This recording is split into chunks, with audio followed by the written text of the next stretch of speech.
ဒီနေ့အခုဝင်ဟာတတိခံမဲ့ရာကတော့အစာရှောင်ဆုတောင်းခြင်းရဲ့အ내အသေးပင်နဲ့အကျိုးကျေးဇူးများဆိုတဲ့ပေါင်းစင်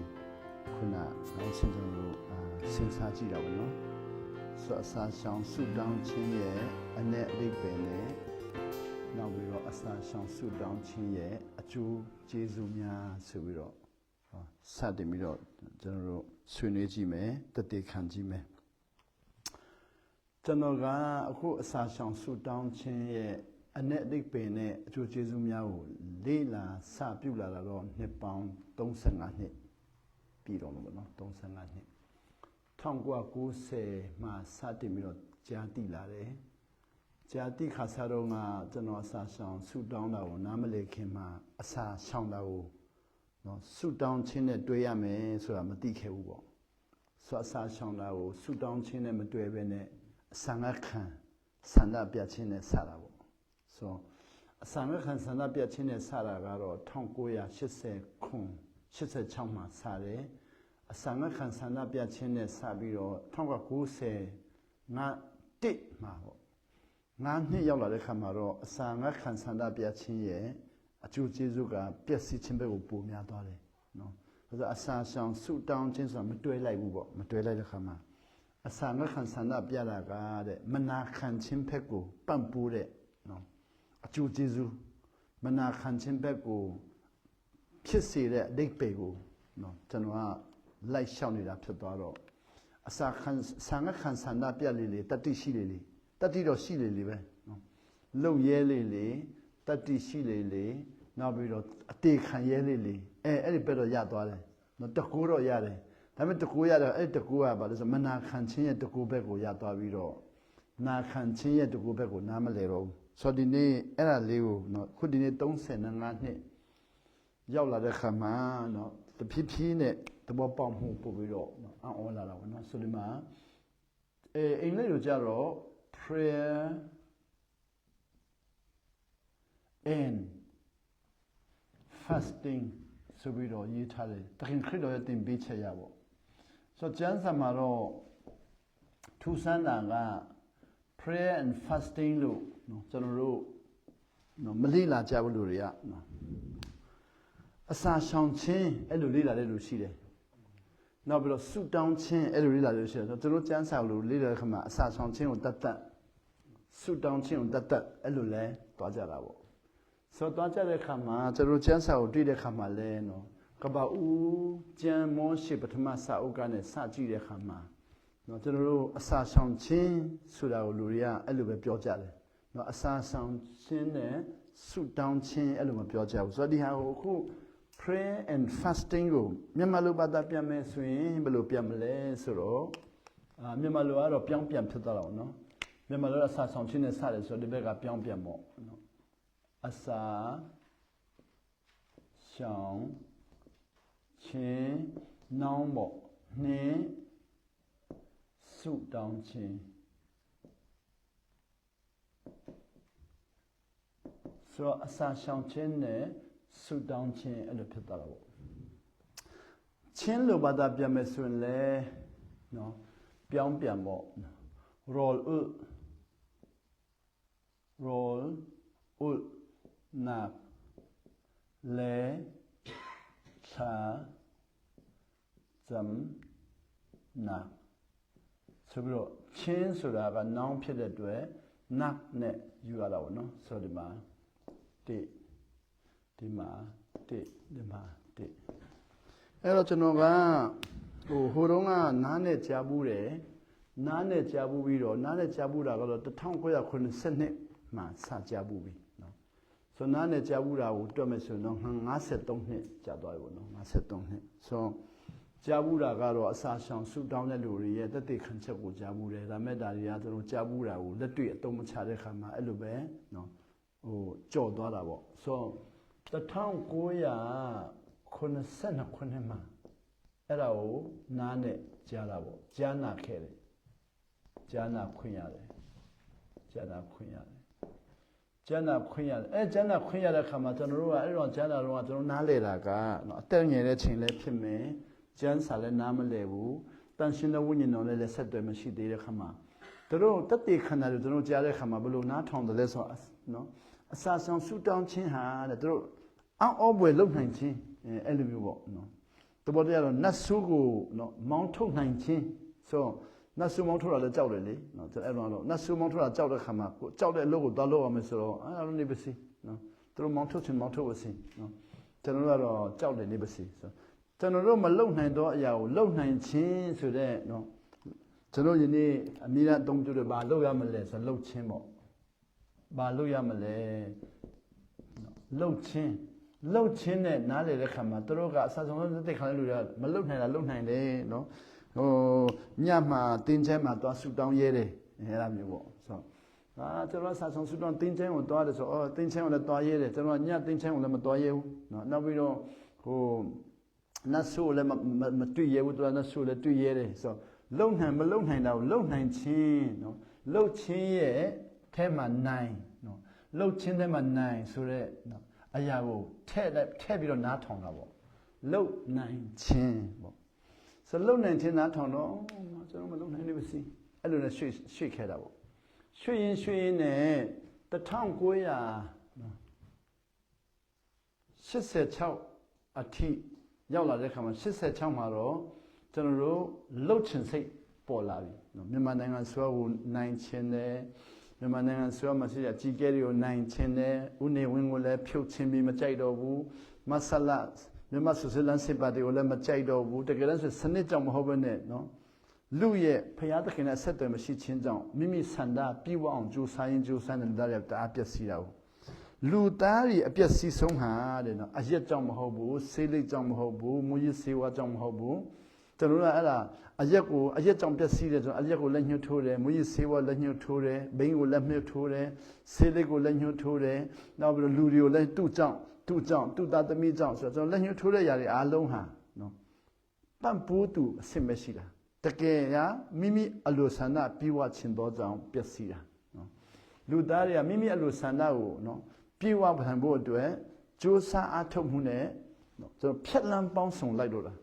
ဆိုလူသားတွေပျက်စီးခြင်းကြောင့်ရမိမိအလိုဆန္ဒပြေဝဖို့အတွက်နော်ဆိုတော့မိမိအလိုဆန္ဒ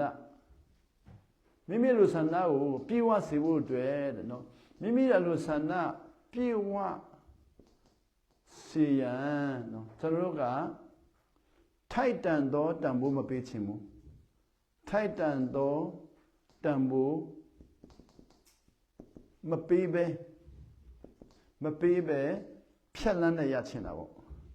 ဖြတ်လန်းပေါင်းစုံနဲ့ဖြတ်လန်းပေါင်းစုံနဲ့ဖြင့်ကြိုးစားခြင်းကနေပြီးတော့ကျွန်တော်တို့ပျက်စီးခြင်းရောက်လာတာပေါ့ဆိုတော့ဖြတ်လန်းပေါင်းစုံ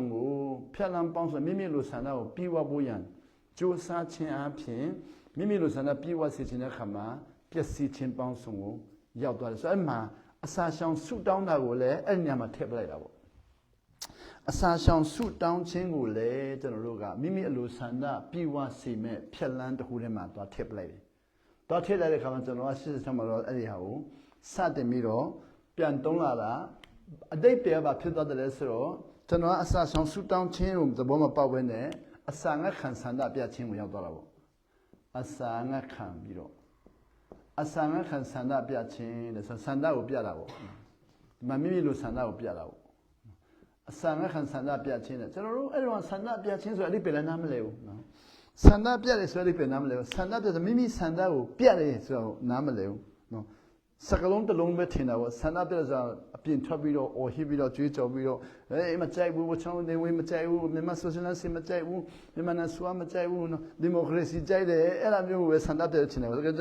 မြန်မာစကလုံးကဆန္ဒပြခြင်းဆိုတာမိမိရဲ့ဆန္ဒကိုပြတ်တနေတာဆိုမိမိဆန္ဒပြတ်တဖို့အတွက်ဖြတ်လန်းပေါင်းများစွာလိုက်တဲ့နေရာမှာအစာချောင်ဆုတောင်းခြင်းကိုတွားထည့်လိုက်တဲ့အခါမှာအစာငတ်ခံဆန္ဒပြခြင်းဖြစ်သွားတော့ကျွန်တော်ဆိုဘယ်လောက်ထိအတုခိုးတယ်လဲဆိုတော့မြန်မာနိုင်ငံရဲ့ဆရာတော်ဦးဝိဇာရဟာအင်္ဂလိပ်ကိုမကြိုက်လို့သမီးမစားဘဲနဲ့နော်အင်္ဂလိပ်ရဲ့အစာချောင်ဆုတောင်းခြင်းကိုသူကယူပြီးတော့ဆန္ဒခံဆန္ဒပြတာဆိုတော့ကျွန်တော်တို့အင်္ဂလိပ်ကျမ်းစာမှာတော့မြန်မာမှာတော့အက်စတာကနော်3ရက်စာရှောင်တာနော်အာဟာရှုရရှင်ဘင်ကြီးကိုပ ပြောင်းလဲစေတယ်ပေါ့ဆိုတော့မြန်မာနိုင်ငံလည်းအစာရှောင်ရင်အင်္ဂလိပ်အစိုးရပြောင်းလဲစေမယ်ဆိုတော့နော်အမြင်ရှိမှာပေါ့ဒါပေမဲ့အခုကျတော့အစတာ3ရက်စာရှောင်တာအင်္ဂလိပ်ဘရင်ဆုရစမင်းထန်တို့ရှောင်တာမဟုတ်ဖယားသခင်ထန်တို့ရှောင်တာဒါပေမဲ့မြန်မာနိုင်ငံကျတော့အင်္ဂလိပ်စီကိုဆံခံပလိုက်တာဆိုတော့ဥပဒေရာကအဆံခံဆန္ဒပြတဲ့ခါမှာရက်ပေါင်း139ရက်ကြာတာပေါ့ရက်139ရက်139ရက်ဆန္ဒခံဆန္ဒပြပြီးအင်္ဂလိပ်ကသူ့ကိုတောင်းပန်တယ်တဲ့ဆန္ဒခံဆန္ဒမပြဘူးနေ့တိုင်းသူ့ကိုတောင်းပန်တယ်သူကလည်းလုံးဝရှုံးမပေးဘူးဆာမစားဘူးနေ့တိုင်းတောင်းပန်ဆောင်ပြီးနောက်ဆုံးသူတည်တော့မစအင်္ဂလိပ်ကနော်ဆေးထိုးပြီးတယ်ဗီတာမင်ပေါ့အာဟာရအသက်မတည်အောင်အာဟာရထိုးပြီးတယ်ဗီတာမင်ထိုးပြီးတယ်အဲ့ဒါမဲ့သူမစားဘူးအာဟာရထိုးဗီတာမင်ထိုးလို့မစားဘူးနောက်ဆုံးကျတော့သူ့ပါစက်ကလုံးဝမထည့်တော့ဘူးအပြင်ကနေပန့်ပွင့်နဲ့139ရက်ကြာတဲ့ခါမှာတည်သွားတာပေါ့နော်ဆိုတော့ကျွန်တော်တို့လည်းအဲ့လိုပဲလုပ်မယ်ဆိုတော့နော်တခါလဲဆန်းခံဆန္ဒပြတာကျွန်တော်ကြတော့ရက်နဲ့မဟုတ်ပဲနာရီနဲ့153နာရီတော့ခွင့်ရတယ်ဆိုတော့153နာရီသွားတဲ့ချိန်မှာနော်ဘုရားသခင်ကကျွန်တော်တန်ရှင်းတော်ကူညီလိုက်ပြီဆိုတော့153နာရီမှနောင်တက်ရသွားတာပေါ့အဲ့တော့မနေ့3နာရီမှနောင်တက်ရသွားတယ်အဲ့ဒီအစံခံဆန္ဒပြရင်တိမ်မယ်ဆိုတော့နော်ဟိုရသွားတာပေါ့ဆိုတော့တိမ်မယ်ဆိုတော့ကျွန်တော်ကအစာဆောင်ဆူတောင်းခြင်းကိုနားမလဲတော့လဲဆူတောင်းနေတယ်နော်အဲဆိုဆံခံဆန္ဒပြကြောက်စိတ်ကများလာပြီဆိုတော့ဆူတောင်းနေတယ်ဆိုတော့တကယ်ဆိုတော့အစာဆောင်ဆူတောင်းခြင်းကိုနော်မနာခံခြင်းမှာတော့တုံးနေတာနာခံခြင်းကိုနားမလဲတဲ့အတွက်အစာဆောင်ဆူတောင်းခြင်းမနာခံခြင်းမှာတော့တုံးတော့တိမ်မယ်ဆိုတဲ့ဟာရသွားတော့အဲ့ဒီ153နာရီပြည့်တဲ့အချိန်မှာနောင်တက်ရတယ်ဆိုတော့နောင်တက်ရတယ်နောင်တက်ရပြီးတော့ဆူတောင်းတယ်ဆူတောင်းတော့ဘုရားသခင်ကကျွန်တော်ကို156နာရီမှအဖြစ်ပေးတယ်နော်ဆိုတော့3နာရီပဲကြာတယ်မနေ့3နာရီမှဆူတောင်းတယ်မနေ့6နာရီမှဘုရားကအဖြစ်ပေးတယ်ဆိုတော့အဖြစ်ပေးတော့ဘုရားသခင်အဖြစ်ပေးတယ်လို့နားမလည်ပဲနဲ့လက်ခံလိုက်တယ်နာခံလိုက်တယ်နာခံတဲ့နေရာဆက်ပြီးတော့ခုဒီနေ့ထိတဖြည်းဖြည်းတော့ကောင်းကြည့်ရတာပေါ့ဆိုအဲ့ဒီဘုရားကအဖြစ်ပေးတဲ့နောက်မှနော်ဘာဖြစ်လာတယ်လဲဆိုတော့ကျွန်တော်ဆန္ဒပြုရတဲ့ဘက်ကိုသွားလို့မရတော့ဘဲနဲ့ဘုရားသခင်တို့ဘက်ကိုကိုယ်ခွင့်ရသွားတာပေါ့ဆိုတော့အဲ့ဒါနေစပြီးတော့တရားက1989မှာနော်ဒီလိုပြလာဆန္ဒပြလာနော်ဟော sorry 88မှာ1988မှာဒီလို156နာရီနော်ကျွန်တော်စဆောင်တာဖေဖော်ဝါရီလမှာပေါ့ဆိုတော့88ဖေဖော်ဝါရီမှာဆန္ဒပြပြီးတော့နောက်ပိုင်းကျတော့ဘုရားကကျွန်တော်ကိုခေါ်ပြီးတော့1990ရောက်တဲ့ခါမှာတော့ဒီအစာငတ်ခံဆန္ဒပြခြင်းကနေပြီးတော့အစာရှောင်ဆူတောင်းခြင်းဘက်ကိုတဖြည်းဖြည်းနဲ့ဘုရားကကွေ့ပြီးတာပေါ့အစာရှောင်ခြင်းနဲ့ဆူတောင်းခြင်းဆိုတော့အဲ့ဒီမှာကျမ်းစာကိုနားမလည်ခင်မှာဒီနေရာကိုရောက်သွားပြီနော်ဖိလိပ္ပိမှာရောက်သွားပြီဖိလိပ္ပိရောက်သွားပြီးအဲ့မှာသွားဆန်းတက်တယ်သွားဆန်းတက်တော့1991မှာတော့ဘုရားသခင်ကျွန်တော်ကိုစာရှောင်ခြင်းနဲ့ဆူတောင်းခြင်းကိုစတင်နားလည်ခွင့်ပေးတာပေါ့နားလည်ခွင့်ရလာတယ်ရလာတော့1991မှာရက်40စာရှောင်တော်သူတွေကဘလို့ကောင်းကြည့်ရတယ်လဲနော်ဘလို့စိတ်ထားပြောင်းလဲတယ်လဲဘလို့နော်အတွေ့အကြုံအယူအဆယူပါယုံအမြင်ပြောင်းတယ်လဲဆိုတာတွေကိုနော်ဟိုရှင်ပေါလုပြောသလိုပေါ့အဲ့ဒါတွေကိုစာအုပ်နဲ့ဖတ်လို့ရအောင်ကိုရီးယားနိုင်ငံကစာရှောင်တော်သူများရဲ့စာအုပ်တွေကိုနော်ကျွန်တော်တကယ်ချင်းစရာနဲ့ဖတ်ခွင့်ရသွားတာပေါ့ဖတ်ခွင့်ရတဲ့ခါမှာကျွန်တော်တကယ်ချင်းစရာဖတ်တဲ့ခါမှာဘာလို့ရင်ဖတ်တယ်လဲဆိုတော့ကိုရီးယားနိုင်ငံမှာနော်တင်းရုံဆရာတယောက်ကရက်42ခါရှောင်တယ်ကျမ်းစာအုပ်ကို365ခေါက်ဖတ်နေတဲ့ချိန်မှာသူစာအုပ်ရေးတာကိုတော့ဖတ်ခွင့်ရတာပေါ့ဆိုတော့ကျွန်တော်ကအဲ့ဒီတကယ်ချင်းကနေဖတ်တဲ့ခါမှာသူကကျွန်တော်ဖတ်တဲ့စာအုပ်ကတဲ့အဲ့ဒီတင်းရုံဆရာကတဲ့ရက်40အစာ2ခါရှောင်တယ်တဲ့နောက်ကျမ်းစာအုပ်ကို365ခေါက်ဖတ်တယ်ဆိုတော့ကျွန်တော်ကပြောတယ်တင်းအုပ်ဆရာဆိုတာကျွန်တော်ရတွေးခေါ်ယူဆမှလေအဲ့တော့တင်းအုပ်ဆရာဆိုတာမြန်မာနိုင်ငံမှာစစ်တင်းအုပ်ဆရာတွေလို့ပေါ့လက်ဆာစားတဲ့လူနော်တင်းအုပ်ဆရာဆိုတာလက်ဆာစားတဲ့လူလက်ဆာစားတဲ့လူအတင်းတော်လက်ဆာပေးပြီးလက်ဆာတဲ့လူအစိုးရမှုထမ်းတဲ့ပုံစံတူအဲ့ဒီရှင်းတော့ပဲမြင်တာဟုတ်ဆိုအဲ့ဒီတင်းအုပ်ဆရာကရက်42ခါရှောင်းတယ်ကျန်းစာ365ခေါက်ပြီးတယ်ဆိုမြန်မာနိုင်ငံမှာတင်းအုပ်ဆရာတွေက ကျန်းစာတစ်ခေါက်ပြီးတယ်ဆိုတာမကြောက်ဘူးကျန်းစာအဆဆုံးတော့တစ်ခေါက်ပြီးတယ်ဆိုတာမကြောက်ဘူးမြန်နေမှာမကြောက်ဘူးတော့အဲ့ဒီမရာဘက်မှာဟိုးငယ်ရုံးကမရာဘက်ကလူတွေကသူတို့ကျန်းစာမရာစကားနဲ့ဖတ်တဲ့လူတွေက3ခေါက်ပြီးတယ်ဆိုတာကြောက်ဘူးတယ်ဆက်ကြံကုန်မှာကြတော့ဗမာစကားနဲ့3ခေါက်ပြီးတယ်ဆိုတာမကြောက်ဘူးဆိုတော့ကျွန်တော်စိတ်ထဲမှာ365ခေါက်ဆိုတာမယုံတော့ဘူးနောက်40လည်းမယုံတော့ဆိုတော့ကျွန်တော်သူ့ကိုပြန်မေးတော့တကယ်ရေးထားတယ်ဆိုတော့စာအုပ်ထဲမှာဖတ်တော့တကယ်ရေးတယ်ဆိုတော့အဲ့လူကအဲ့ဒီတင်ဦးဆရာကခရိယံမဟုတ်ခင်မှာခရိယံဘာသာမဝင်ခင်မှာဗုဒ္ဓဘာသာဖြစ်နေတဲ့ချိန်မှာကျမ်းစာ3ခေါက်ပြီးနေပြီ3ခေါက်ပြီးနေပြီကျွန်တော်က1990မှာဘောနဂန်ဖြစ်တာတော့မှ20ပြည့်ခါနေပြီ1990ခုနှစ်မှာဘောနဂန်ဖြစ်တာကို20ပြည့်ခါနေပြီကျမ်းစာမှာဖတ်တယ်သူကခရိယံမဝင်ခင်မှာကျမ်းစာ3ခေါက်ပြီးနေပြီဆိုအော်လိုက်တာအဲ့ဒါဖြစ်နေတယ်လားလို့စဉ်းစားကျွန်တော်သူ့အကြောင်းကိုဖိုင်နေကျွန်တော်လည်းပြန်ကျွန်တော်မြန်မာနိုင်ငံမှာနေတော့ကဘောနဂန်စဖြစ်တော့ကကျမ်းစာအုပ်ကိုနော်ချင်းလို့ရေးခဲ့ရင်ဒါမှမဟုတ်လောက်တူးလို့ရေးခဲ့ရင်ဖြစ်နိုင်တယ်သူကကိုရီးယားလို့ဖတ်တာကိုဖြစ်နိုင်တယ်နော်ကိုရီးယားသူ့ကျမ်းစာကိုကိုရီးယားလို့ဖတ်တယ်ဆိုတော့သူ့အတွက်ဖြစ်နိုင်တယ်ကျွန်တော်စကားနဲ့မနာလို့နားလည်ခဲ့ရင်ဖြစ်နိုင်တယ်ဒါပေမဲ့နားမလည်တော့မဖတ်ခဲ့ဘူးပေါ့ဆိုတော့ဖြစ်နိုင်တယ်ဟုတ်ပြီနောက်ပြီးတော့3ခေါက်ဖတ်ပြီးတော့အစာရှောင်တဲ့ခါမှာရက်40ရောက်သွားတယ်အဲ့လေသူ့အသက်ကလည်းညင်လေးသူကအဲ့တော့သူညင်လေးဆိုညင်လေးရက်40ဖြစ်နိုင်တယ်နော်အဲ့လိုနဲ့တဖြည်းဖြည်းနဲ့မဖြစ်နိုင်ဘူးလို့ထင်သမျှအလုံးကသူ့စာအုပ်ကိုဖတ်ရင်နဲ့ဖြစ်နိုင်တယ်ပြီးတော့စာအုပ်ပြီးတဲ့ချိန်မှာတော့ဖြစ်နိုင်တယ်လို့ယုံသွားပြီယုံတော့ကျွန်တော်လည်းလှုပ်ချင်စိတ်အတအားမြတ်သွားရည်လေဆိုတော့သူကကျွန်တော်ကိုလက်နဲ့ဆွဲပြီးတော့ခေါ်သွားတယ်လို့ပဲခံစားတော့တာပေါ့ကိုယ်တိုင်လုပ်ကြည့်မယ်ဆိုပြီးတော့ဆုံးဖြတ်လိုက်တော့ဆုံးဖြတ်တာက1990နှစ်မှာဆုံးဖြတ်တာပေါ့ဆုံးဖြတ်ပြီးတော့3ကြိမ်ဆုံးဖြတ်ပြီးတော့ပထမတစ်ကြိမ်ဆုံးဖြတ်တယ်မအောင်မြင်ဘူးဒုတိယတစ်ကြိမ်ဆုံးဖြတ်တယ်မအောင်မြင်ဘူးတတိယတစ်ကြိမ်ဆုံးဖြတ်တဲ့အခါမှာသွားခွင့်ရတယ်25 1990မှာစပြီးတော့သွားခွင့်ရတာပေါ့20မွေးနေ့မှာနော်25 1990မှာမွေးနေ့မှာစတယ်ပြီးတော့ရက်လေးဆဆချောင်းခွင့်ရသွားတယ်ဆိုရသွားတဲ့အချိန်မှာအဲ့ဒီအချိန်မှာကျွန်တော်ကဆန္ဒကတော့ပြင်းထန်လို့တရားခိုင်နှုန်းဆန္ဒရှိတယ်နော်ဆန္ဒကတော့တရားခိုင်နှုန်းရှိတယ်ဆိုဆန္ဒတော့အဲ့ဆန္ဒပြတ်ခဲ့တဲ့တုန်းကဆန္ဒအတိုင်းပဲနော်မိဆန္ဒပြေဝချင်တဲ့တုန်းကလှုပ်တယ်လို့ဒီမှာလဲဆန္ဒတော့တရားခိုင်နှုန်းရှိတယ်ဒါပေမဲ့အစာရှောင်ဆုတောင်းခြင်းကိုနားလေတာကဆရာခိုင်နှုန်းနားမလဲဘူးနော်အစာရှောင်ဆုတောင်းခြင်းရဲ့အဓိပ္ပာယ်ကိုလည်းဆရာခိုင်နှုန်းနားမလဲဘူးအကျိုးကျေးဇူးလည်းဆရာခိုင်နှုန်းနားမလဲဘူးဒါပေမဲ့အဲ့ဒီတင်းဦးဆရာကနော်ဖတ်ပြီးတော့ကောင်းကြီးရတယ်ဆိုတော့တီးတော့သူရတာလေးရရင်တော်ပြီနော်အဲ့ဒီတင်းဦးဆရာရတဲ့ကောင်းကြီးလေးရရင်တော်ပြီဆိုပြီးတော့အဲ့ဒါပဲစိတ်ဝင်စားတော့ဆိုတကယ်သွားတော့စာချုပ်ရမယ်ဆိုတော့ဟာဘာဖြစ်လို့ချုပ်အောင်မှာတော့ဆိုတောင်ပေါ်မှာစာရွက်ယူလာတယ်ဆိုတော့စာချုပ်ထဲမှာ3ရက်ရေးထားတာပေါ့နံပါတ်1ကျွန်တော်ရက်40အစာရှောင်ဆူတောင်းဖို့ကိုယ်တိုင်ဆုံးဖြတ်ချက်ချပြီတဲ့အဲ့ဒါတော့ pass နှစ်ဘယ်သူတူတယောက်ကမှကျွန်တော်ကိုဆွဲဆောင်ခြင်းနောက်ပြီးတော့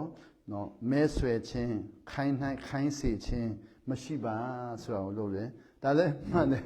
သူတို့မှမရှိပါနံပါတ်3ကျွန်တော်သိရင်ဘသူကမှအပြစ်မတင်ပါဘူးဘသူမှတရားခံမရှိဘူးကျွန်တော်ပဲသိမယ်ဆိုတော့မထူးရတော့ဘူးကျွန်တော်ကသူရတဲ့ကောင်းကြီးကိုလိုချင်တာသိတော့မလိုချင်ဘူးလေကိုရတဲ့ဥစ္စာရတဲ့ကောင်းကြီးပဲလိုချင်တာဆိုတော့ဆုတောင်းတာနဲ့အဲ့ဒီကောင်းကြီးကိုရမယ်တခါတည်းအဲ့လိုပဲထင်တာဟုတ်နော်ကျွန်တော်ရက်40ဆုတောင်းရက်40ပြည့်တဲ့ချိန်မှာအဲ့ဒီကိုရတဲ့ဥစ္စာရတဲ့ကောင်းကြီးကိုချက်ချင်းရမယ်ဒါဆိုတော့ဖြက်လန်းနဲ့နော်အဲ့ဒါပဲလိုချင်တာဆိုတော့တေတာတော့မလိုချင်ဘူးလေတေရင်ဆိုကျွန်တော်တင်းဦးဆရာမင်းတေနိုင်လို့လားလို့ပြီးတော့ကိုရီးယားမှာ1000တေပြီးတဲ့ရက်40ဆောင်တယ်လို့နော်ကိုရီးယားမှာရက်40ဆောင်တယ်လို့1000တေပြီးဆိုဟာ1000ထဲမှာကျွန်တော်ပိုင်တော့1000တယောက်ပေါ့တေတဲ့လူရဲ့စင်ထတ်တိုးမဲ့နေရာမှာပါသွားရလေတောင်းတင်ကျွန်တော်မျိုးသမီးကိုမိတယ်နော်ကျွန်တော်မျိုးသမီးကိုကျွန်တော်ရှောင်မလားလို့မျိုးသမီးကခမည်းဆုံးဖြတ်ချက်ချနိုင်မလားနော်ကိုယ့်ကို ဆုံးဖြတ်ချနိုင်မယ်ဆိုရင်တော့ထောက်ခံတယ်သူလည်းဆောင်ပါဦးဆိုတော့သူလည်းရလေးဆက်ဆောင်ကျွန်တော်ရက်ဆောင်ဆိုအခုကျွန်တော်အရင်ဆုံးစမယ်နော်ကျွန်တော်စပြီးနောက်10ရက်မှသူကစမှာဦးဆိုကျွန်တော်စတယ်ပြီးတော့နောက်10ရက်မှသူကစမယ်အိမ်မှာကိစ္စတွေရှိသေးတော့အိမ်ပြန်သွားပြီးတော့အဲ့ဒီကိစ္စကိုသွားလုပ်မယ်သွားလုပ်ပြီးပြန်လာပြီးတော့10ရက်တည်းမှသူဆောင်မှာကျွန်တော်ခင်ဗျားဆုံးဖြတ်ချနိုင်ရင်တော့ထောက်ခံတယ်ဆိုတော့ပြီးရောချတယ်ကွာဆိုပြီးတော့10ခန်းထုံးဝဲနားလေရင်းနဲ့လက်မှတ်ထိုးလိုက်တယ်လက်မှတ်ထိုးလိုက်ဆိုတော့စဆောင်တော့ပထမတရက်ခါတိုင်းအဲ့ဒီလိလာတဲ့ကာလတုန်းက3ရက်ထိဆောင်မှုတယ်အဲ့တောင်ပေါ်မှာဆိုတော့3ခေါက်လောက်သွားပြီလေ3ရက်ကတော့3ခေါက်လောက်သွားပြီ3ရက်ထိဆောင်ခဲတော့တအားတူထိတာ3ရက်ဆောင်တော့တအားတူထိတာအခုရက်40လဲဆက်လက်ဆက်ပထမရက်မှာလုံးဝမတူထိတော့ဘူးခက်မခက်ပထမရက်မှာတအားမောတယ်တအားခက်တယ်အဲ့ဒါကိုနော်ဟိုဒီဘက်တိကျုံတအားများတော့လေဒီဘက်တိကျုံတအားများတော့အရှုံးမပေးဘူးဆိုပြီးတော့လုပ်လိုက်တယ်ယောက်ျားပဲနော်ပကျန်းလိုက်မီလိုက်ပါကကလည်းကိုလိုက်ဆိုတော့ချင်းစကားနဲ့နော်မလာဘခက်လိုက်ပကျန်းကကလည်းလိုက်ကိုရီးယားလည်းသွားတာပဲနော်ကိုရီးယားလည်းလူငါကျွန်တော်လည်းလူပဲလူချင်းပဲချမယ်ဆိုပထမရက်ကိုချင်းယောက်ျားနေနဲ့စတာချင်းယောက်ျားနဲ့စလေပိုခက်လေချင်းယောက်ျားနဲ့စတန်ရှင်းတော့လည်းချင်းယောက်ျားကိုဖြုတ်ချင်တော့ဖြစ်နေတယ်ကျွန်တော်မသိဘူးချင်းယောက်ျားလည်းပဲသွားချင်တော့ဒုတိယနေ့တော့အဲ့ဒီချင်းယောက်ျားပြောလို့လည်းမသိပိုခက်သွားပြီဒုတိယနေ့တအားခက်တော့နေ့လေမှမခံနိုင်တော့လို့ထိုင်ခုံမှာအိပ်ပလိုက်ရလေအဲ့ဒီတောင်ပေါ်မှာပဲလေထိုင်ခုံမှာအိပ်တော့အဲ့ဒီကိုရီးယားစူတောင်းဆောင်းတဲ့ဖိလစ်ပင်းတင်းအိုဆရာကပေါ်တက်လာတော့လည်းမမြင်ဘူးကျွန်တော်လာပြီးတော့ Burma lazy man what are you doing ဆိုတာအင်္ဂလိပ်လိုကျွန်တော်ဆဲတာနော် you go back Burma lazy man ဆိုတော့ကျွန်တော်လည်းလက်ပြီးတော့ထပ်ပြီးတော့မပြောလို့ဆိုတော့ Burma lazy man အဆက်ဆောင်စုတော့လာလို့အိတ်တာလဲနော်အိတ်တာလဲဖျားတော့မလားအိတ်တယ်နော် this is a holy place နော် lazy man go back ဆိုတော့ကြီးကျယ်ဆိုတော့အမှလိုက်ပကျန်းဆိုတာထလာပြီငါယောက်ျားပဲဆိုတာယောက်ျားတို့လားဆင်ခေါ်လို့ဆိုထပြီးတော့ထိုးချင်စိတ်တော်ပေါက်နေပြီလေအဲ့နဲ့ဒုက္ခပဲဆိုတော့ဟာနဲ့အောက်ပဲပြန်ဆင်းသွားတယ်ဆိုတော့စိတ်ထဲမှာဘာဖြစ်လဲဒီလူကိုမဖြုတ်မချင်းမဆောင်တော့ဘူးနော်ငါပြန်သွားမယ်နော်ဘာဖြစ်လဲဆာဆောင်ရတယ်လို့မင်းရဲ့အဲ့ဒီတင်းဥစ္စာကိုဖြုတ်နော်ပြန်ခိုင်းဒီတင်းဥစ္စာတောင်ပေါ်မှာရှိရင်ငါမဆောင်တော့ဘူးဆိုပြီးတော့ဆုံးဖြတ်မယ်ဆိုပြီးတော့မဆောင်ဘူးဆုံးဖြတ်ပြီလေဒုတိယနေ့မှာဒါမဲ့စဉ်းစားကြည့်တော့စာချိုးလည်းချုပ်ပြီးသွားပြီနော်ပြန်လာတော့မကောင်းဘူးဆိုတတိယနေ့ပြန်ဆက်တယ်ဒါပေမဲ့အတင်းဥစ္စာကိုမတွေ့ချင်တော့ရှောင်ပြီနော်အတင်းဥစ္စာဟိုဘက်တိုင်းတော့ဒီဘက်အတင်းဥစ္စာကိုရှောင်ပြီးတော့ခါလေတတိယနေ့မှာဆက်သွားတယ်တတိယညရောက်လာတော့အဲ့ဒီကျွန်တော်ဘာမှလေးစင်းဆိုတော့ဖျားရှိခိုးတာဥဆောင်ပြီလေတတိယညသူကဥဆောင်ပြီကျွန်တော်သူ့ကိုလုံးဝမမြင်ချင်တော့ကြည့်လည်းမကြည့်ချင်တော့ဒီလူကသူ့ကိုသူလည်းဆူတောင်းဆာဆောင်ဆူတောင်းဆောင်းတယ်လို့ဆာဆောင်ဆူတောင်းတာဝန်ခံစကားပြောလည်းရိုက်မှရိုက်နော်ဒီလောက်အတွေ့အကြုံနေတဲ့လူကဘာဥဆောင်လဲငါနားမထောင်ချင်တော့ဆိုတော့နားလည်းမထောင်ချင်တော့ဘူးလေဒီမှာထိုင်ပြီးတော့နားမထောင်ချင်တော့ည9နာရီရောက်တော့တော်ပြီနော်ဒီလိုဆက်သွားမယ်ဆိုအဲ့လူနဲ့လည်းအမြဲတမ်းတွေ့ရတော့မယ်နော်ဒါမဖြစ်နိုင်လို့ဆိုတော့တတိယနေ့မှာရပ်ပလိုက်မယ်ဆိုပြီးတော့ဆုံးဖြတ်လိုက်တော့9နာရီမှာဆိုတော့ရက်ရင်ဘယ်လိုရက်မလဲဆိုတော့လက်မှတ်ထိုးတာကိုလည်းဖျက်ရမယ်အိမ်လည်းပြန်သွားရမယ်ဆိုတော့ရက်မရတအားများတယ်စဉ်းစားကြည့်နောက်ပြီးတော့ဘာနမကရက်လေးဆောင်မဲ့တော့3ရက်မှရှုံးပြီးတယ်ဆိုတော့လည်းခံချင်စိတ်ကတအားများတယ်နော်ဒါမဲ့မဖြစ်နိုင်ဘူးတိမ်မှာပဲဆိုတော့ဆူတောင်းတာပေါ့ကိုတော့ကျွန်တော်ဒီတစ်ခေါက်မခံနိုင်ဘူးတိမ်မဲ့ဆိုတော့ကိုတော့တိတဲ့အတိုင်းပဲဆိုတော့ကိုတော့ပဲခါလဲတာဝန်ပြန်ပေးလိုက်ရလေနော်ကိုတော့တိတဲ့အတိုင်းပဲကျွန်တော်နားမယ်မြန်မာနိုင်ငံရောက်မှပြန်ဆောင်မယ်ဒီမှာတည်ရင်ကျွန်တော်အလောင်းကိုမြန်မာနိုင်ငံတည်မဲ့လူလည်းမရှိဘူးပတ်စံလည်းမရှိဘူးဘယ်သူမှလည်းတည်မှာမဟုတ်ဘူးမြန်မာနိုင်ငံမှာဆောင်ပြီးတည်ရင်တော့အလောင်းကိုလည်းနော်ချင်းအောင်တည်လို့ရတယ်နော်ဒါမှမဟုတ်ရန်ကုန်မှာထားလို့ရတယ်မြန်မာနိုင်ငံကောင်းချီးပြီးတော့ဒီမှာဖိလစ်ပိုင်မှာတည်ရင်ကောင်းချီးလည်းမပေးနိုင်ဘူးဆိုတော့စဉ်းစားပြီးတော့ခါတယ်လူထောက်ပြီးတော့ဆူတောင်းတာဆူတောင်းတော့ကိုတော့ကျွန်တော်တည်ရင်တည်ပါစေမပြန်တော့ဘူးဆိုတော့ခါပြောလိုက်တော့ပစကဝိညာဉ်တော်ပန့်ပိုးတယ်ဆိုတာအဲ့ဒီမှာပထမဆုံးသွားကြုံတာကျွန်တော်ကလည်းအဲ့ဒါမသိဘူးဆိုတော့ခါတယ်မျက်စိဖွင့်ပြီးတော့ဘသူကကျွန်တော်အဲ့လိုတောင်းခိုင်းတယ်ဆိုတော့လူကိုကြည့်တော့ဘသူမှလည်းမရှိဘူးအဲ့နဲ့စိတ်တက်ကြပြီးတော့ခါတယ်အိပ်ပလိုက်တယ်မှာအိပ်ပလိုက်တော့မနေ့တနာရီ15မိနစ်မှာမလ26 29 28ဖြစ်မှာပေါ့မလ28ပေါ့ မလ28မိနစ်နော်28မိနစ်တော့29မိနစ်28မိနစ်ဖြစ်မယ်28မိနစ်တနင်္လာ15မိနစ်မှာနော်ဖယားသခင်ကျွန်တော်ခေါ်တော့ဘန်ကောက်မှာနေတော့ကျွန်တော်ခေါ်တော့အတန်ကတတ်အခုဒီမှာခေါ်တဲ့အတန်ကတတ်နော်ဘန်ကောက်မှာနေတော့ကျွန်တော်ခေါ်တော့သူကဗန်ဒရမ်အိုးဆိုတော့နှစ်ခါခေါ်တယ်နော်မင်းဘယ်လောက်ပြေးလို့ရမှာမဟုတ်ဘူးတဲ့အဲ့ဒါဘန်ကောက်မှာခေါ်တော့နောက်တစ်ခါပြန်ခေါ်တယ်အတန်ကအတူတူပဲဗန်ဒရမ်အိုးမင်းဘယ်လောက်ပြေးလို့ရမှာမဟုတ်နာမည်ဗန်ဒရမ်အိုးဆိုတာဟာခါလို့လည်းဟာခါစကားတိုင်းတမ်းပြီးတယ်နောက်ပြီးတော့ဟာခါလို့ဆက်မတော်တော့မင်းဘယ်လောက်ပြေးလို့ရမှာမဟုတ်စပမာလို့လည်းတမ်းပြီးတယ်စပမာရကျွန်တော်ဗန်ဒရမ်အိုးလို့ခေါ်တော့ဘန်ယန်အိုးပဲခေါ်တာနော်ဘန်ယန်အိုးလို့မခေါ်ဗန်ဒရမ်အိုးလို့ခေါ်တယ်ဒါပေမဲ့ဘယ်မှာလို့ပြန်ပြောဆိုအဲ့ဒီမနေ့မှတော့မဟုတ်ဘူးနော်ကျွန်တော်အတန်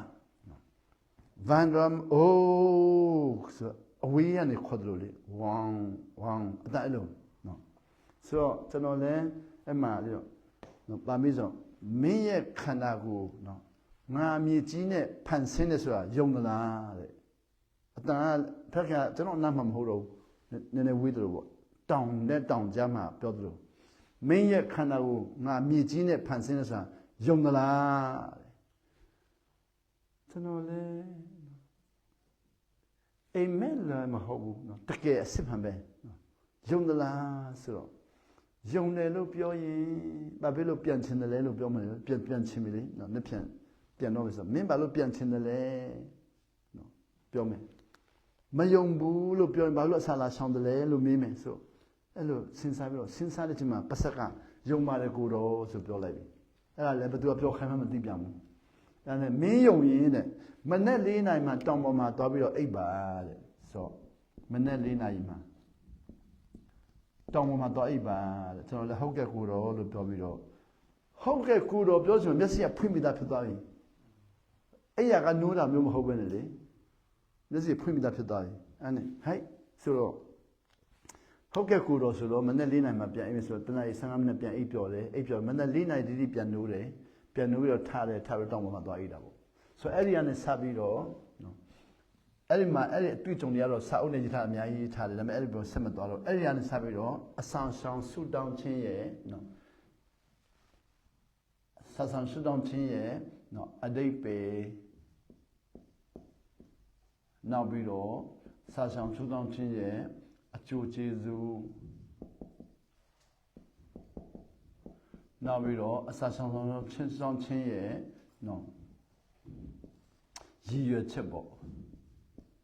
ရည်ရွယ်ချက်တွေကိုတဖြည်းဖြည်းနဲ့နော်များတော့မှနားလဲတာလေပေါ့ဒါလည်းများနေရတယ်နောက်ပိုင်းတော့များထိနားလဲတယ်ပေါ့အစာဆောင်ဆူလောင်ချက်အတိတ်ပယ်ကနေပြီးတော့အတိတ်ပယ်များနားလဲလာတယ်နောက်အစာဆောင်ခြင်းအကျိုးကျေးဇူးနဲ့အကျိုးကျေးဇူးများထိနားလဲလာတယ်အစာဆောင်ဆူလောင်ချက်ကြီးချက်ကနေချက်များအများကြီးနားလဲရတယ်ခုတော့အများကြီးနားလဲလာဒီနေ့မှာတော့33နှစ်တော့ခွင့်ရတာပေါ့ဆိုတော့အခုတော့2025မှာတော့33နှစ်တင်ယူခွင့်ရလာတာပေါ့33နှစ်ဆိုတော့အခုဒီနေ့မှာအဲ့ဒီဆာဆောင်ဆူတောင်းခြင်းရဲ့အဓိပ္ပာယ်ဆာဆောင်ဆူတောင်းခြင်းရဲ့အကျိုးကျေးဇူးဆာဆောင်ဆူတောင်းခြင်းရဲ့ရည်ရွယ်ချက်များလို့ဆိုများအထိဘလို့လာအထိတောင်မှကိုတော်ကကျွန်တော်ကိုမြင်ခွင့်ပေးလာတာပေါ့နော်ပေးလာတယ်ဆိုတော့အစာဆောင်ဆူတောင်းခြင်းရဲ့အဓိပ္ပာယ်အစာဆောင်ဆူတောင်းခြင်းရဲ့ရည်ရွယ်ချက်စာဆောင်ဆူတောင်းခြင်းရဲ့အကျိုးကျေးဇူးဆိုရမှာအမှများအထိကိုတော်ကတိခွင့်ပေးလာတဲ့ခါအခုတော့ဒီနေ့ကဆက်ပြီးတော့အသက်ရှင်မယ်ဆိုရင်နော်ဟိုလူတွေကတော့ပြောလို့ရှိတယ်ဆရာဥပဥကတဲ့နော်နှစ်ပေါင်း120အသက်ရှင်မယ်လို့ပြောတယ်လို့လူတွေကပြောလို့ရှိတယ်နော်အဲ့ဒါသူခဏပြန်မေးကြတာပေါ့ဆရာဥပဥလူတွေကနော်နှစ်ပေါင်း120အသက်ရှင်မယ်လို့ဆရာဥပကပြောတယ်လို့သူပြောတယ်ဟုတ်သလားလို့မေးတဲ့ခါမှာကျွန်တော်ပြန်ဖြေတာပေါ့အဲ့ဒါဟုတ်လဲဟုတ်တယ်ဟုတ်လဲမဟုတ်ဘူးပေါ့နော်ဆိုဟုတ်လဲဟုတ်တယ်ဟုတ်လဲမဟုတ်စပါလဲလို့ပြန်ပြီးတော့မဟုတ်တာကတဲ့ကျွန်တော်ပြောတဲ့အတိုင်းသူကမပြောဘူးနော်ကျွန်တော်ပြောတဲ့အတိုင်းမပြောဘူးနောက်ပြီးဟုတ်လဲဟုတ်တယ်ဆိုတာ120တော့မှန်တယ်ဆိုတော့အဲ့ဒါဘယ်လိုလဲဆိုတော့ကျွန်တော်က ဖယားသခင်ကကျွန်တော်ကိုအသက်ရှင်ခွင့်ပေးတယ်ဖယားသခင်ကကျွန်တော်ကိုတရက်ပိတရက်အသက်ရှင်ခွင့်ပေးတယ်ကျမ်းမာခွင့်ပေးတယ်ဖယားသခင်ကျွန်တော်ကိုအသက်ရှင်နေတင်ပေးတယ်ကျမ်းမာနေတင်ပေးတယ်ကျွန်တော်နာခံရင်ရောက်သွားနိုင်တယ်120မနာခံရင်တနေ့နေ့တစ်ချိန်ချိန်မှာတဏှန်ကုန်သွားမယ်ဆိုတော့ဖယားသခင်ကကျွန်တော်ကိုနှစ်ပေါင်း120အသက်ရှင်ခွင့်ပေးလျင်လို့ကျွန်တော်သုံးတယ်နော်လျင်သုံးတယ်နော်အင်္ဂလိပ်လိုကျတော့ conditional ပေါ့မြန်မာလိုဆိုရင်တော့လျင်ပါတော့စကားလုံးပေါ့နော်ဖြစ်ခဲ့လျင်ပေါ့ချင်းလိုကတော့အကျွန်းဘွိုင်ပါပတိနီကေမခါဇာလကုမ်ကုလနုနာအကပေအကျွန်းဖယားသခင်ခမည်းတော်ကကျွန်တော်ကိုနှစ်ပေါင်း120အသက်ရှင်ခွင့်ပေးလျင်If my father gave me a life of 120 years ပေးလျင်လို့ကျွန်တော်ပြောတာအဲ့လိုပေးရင်နော်အစာရှောင်ခြင်းနဲ့ဆုတောင်းခြင်းအတိတ်ပေများစွာနားလည်ခွင့်ရမယ်အစာရှောင်ဆုတောင်းခြင်းနဲ့နော်စာရှောင်တဲ့ဆုတောင်းခြင်းအကျိုးကျေးဇူးများစွာနားလည်ခွင့်ရမယ်အစာရှောင်ခြင်းနဲ့ဆုတောင်းခြင်းရဲ့ရည်ရွယ်ချက်များစွာရမယ်ဆိုတော့ကျမ်းစာမှာလည်းလိလာတာလည်းကျမ်းစာလည်းအခေါက်1000တောင်ဖတ်မယ်လို့ကျွန်တော်ပြောချင်တာနော်1000ခေါက်အဲ့လိုပြောချင်တာပါနော်ကျမ်းစာအခေါက်1000ဖတ်မယ်လို့ပြောချင်တာမဟုတ်ဘူး120သက်ရှင်လို့ရှင်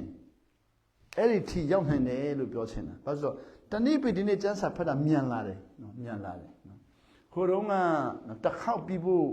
ကြာတဲ့အချိန်ကာလနဲ့အခုတစ်ခေါက်ပြီးတော့ကြာတဲ့အချိန်ကာလတအားกว่าလာတယ်နော်မြန်လာတယ်နောက်ပြီးတော့ဖတ်တဲ့ခါမှာလည်းဟိုတုန်းကတော့တအားစဉ်းစားပြီးမှဖတ်တယ်အခုတော့တအားစဉ်းစားပြီးမဖတ်တော့ဝိညာဉ်တော်ရှင်းပြတဲ့အတိုင်းသွားတာဆိုတော့ဝိညာဉ်တော်ရှင်းပြတဲ့တော့ကိုကပင်ပန်းတာတအားနေသွားတယ်မပင်ပန်းမဲ့နဲ့နော်တဘောပေါက်ပြီးသားလို့အမြဲတမ်းဖြစ်သွားတယ်နော်ဆိုဝိညာဉ်တော်ရှင်းပြရင်တဘောမပေါက်သေးတဲ့ဟာလည်းရှင်းပြလိုက်တဘောပေါက်ပြီးသားတအားတူတယ်ဟိုချင်းစကားလေးဆိုရင်တော့ကထိတ်ကိုတူတာအဲ့ဒီပုံစံမျိုးပေါ့ဘာမှလို့ဆိုတော့ငါတိတာပဲအဲ့ဒီပုံစံမျိုးနဲ့တော့ခွင့်ရတာပေါ့နော်ဟိုတော့ကတော့ငါတိတာပဲဆိုတော့ကျန်းစာဖတ်လာလေတိတာပဲမရှိဘူးမတိတာပဲတွေများတယ်နော်ကျန်းစာဖတ်ဟုတ်ပါမလားနော်ဟိုတော့ကကျန်းစာဖတ်ရင်လေဟုတ်ပါမလားဆိုရစိတ်နဲ့ဖတ်တော့လေတချောင်းဖတ်ပြီးဆက်တချောင်းသွားချင်စိတ်မရှိသေးဘူးအဲ့ဒါဟုတ်ပါမလားမှန်ကောမှန်ပါမလားဟုတ်ပါမလားဆိုတာကိုစဉ်းစားပြီးတော့ဆက်သွားဖို့အခက်ခဲကြုံတယ်အခုကျတော့မှန်ပါမလားဆိုတာမရှိတော့ဘူးဟုတ်ပါမလားဆိုတာလည်းမရှိတော့ဘူးကောင်းရဲ့လားဆိုတာလည်းမရှိတော့ဘူးအခုချိန်မှာတော့နာခံခြင်းစိတ်များလုံးတော့လေတိတာပဲအတိတာပဲနော်ကြုံပြီးသားပဲအဲ့လိုမျိုးပေါ့နော်ကြုံပြီးသားလည်းအများကြီးပါတယ်ကြုံပြီးတော့နော်အတိတ်ပေမနာမလဲတဲ့ဟာတွေပေါ့ဆိုပါတော့နော်ဆင်းရဲတဲ့တရားကကျတော့လာကူညီတောင်းတယ်ကူညီလိုက်ရင်လွတ်လေလေဒါမှမကူညီချင်ဘူးဘာလို့ဆိုရှုံးမှကြောက်လို့နော်ရှုံးမှကြောက်လို့မကူညီချင်ဘူးအခုကျတော့အစတရားရမယ်ဆိုတော့ပြောလာတော့အဲ့ဒါလဲကြုံပြီးသားပဲနော်အဲ့လိုလောက်ခံစတရားရမယ်ဆိုတိခဲရင်လောက်မှာပေါ့မတိခဲလို့မလောက်ခဲတာပဲဆိုစဉ်းစားလိုက်အခုတော့သဘောပေါက်လေလေနော်အတိတ်ပေကများသဘောပေါက်လေလေအကျိုးကျေးဇူးလည်းများမြင်ခွင့်ရလေလေရည်ရွယ်ချက်လည်းယူပါယုံလည်းကျေပြတ်လေလေပေါ့အဲ့လိုဖြစ်လာတယ်ဆိုတော့ကျွန်တော်ပြောချင်တာပေါ့နော်